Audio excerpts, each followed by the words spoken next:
নাৰিকলৰ লাডু বেয়া পোৱাৰ মানুহ নাই, গতিকে ময়ো বহুতেই ভাল পাওঁ। আজি নাৰিকলৰ লাডু বনাম। এয়া দেখিছেনে, নাৰিকলখিনি কাটি ল'লোঁ আৰু এয়া বাকলি অলপ অলপ গুচাই লৈছোঁ, মানে একদম গুচাবলৈ ধৈৰ্য নাই, হাত চাত বিষ উঠি যায় যে। আৰু ধুনীয়াকৈ নাৰিকলখিনি ধুই লৈছোঁ, ধুই লৈ এইটুকুৰা থাকিয়ে গ'ল। আৰু এনেকৈয়ে মই ৰুকি লৈছোঁ। ৰুকি গোটেই মানে লেতেৰা ফেতেৰা হৈ আছে দেই, নাৰিকল কটা জেগা যিহেতু, কাৰেণ্টটো নাইকিয়া হ'ল।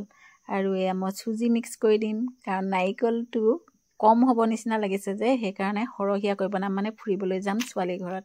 গতিকে ঘিউ অকণমানো দি দিম, ঘিউ সোৱাদটো আহিলে খাবলৈ অকণমান বেছি ভাল লাগে। ৰিফাইনত মই প্ৰথমতে কেঁচা গোন্ধটো নাইকিয়া হোৱালৈকে চুজিখিনি ভাজি ল'ম, তাৰ পাছতে দিম চেনি, আৰু চেনিৰ ক্ৰিক ক্ৰিক শব্দটো যেতিয়া নাইকিয়া হ'ব তেতিয়া দি দিম নাৰিকল। আৰু নাৰিকলখিনি ধুনীয়াকৈ লৰাই লৰাই লৰাই লৰাই এনেকৈ ভাজি ল'ম, ভৰ্তি হৈ গ'ল কেৰাহীখন। আৰু তাৰ পাছতে ঘিউকণ দি দিম, আৰু মোৰ একদম নাৰিকলৰ লাডু বনোৱা ৰেডি হৈ গ'ল, চুজি আৰু নাৰিকলৰ লাডু। গতিকে ভিডিঅ'টো ইমানেই। Bye bye. মই আৰু লৰাই ধুনীয়াকৈ ঘূৰণীয়া কৰি লৈছোঁ। ৰাতিৰ আন্ধাৰত অলপ বেয়া লাগিছে দেখিবলৈ দেই। Bye bye.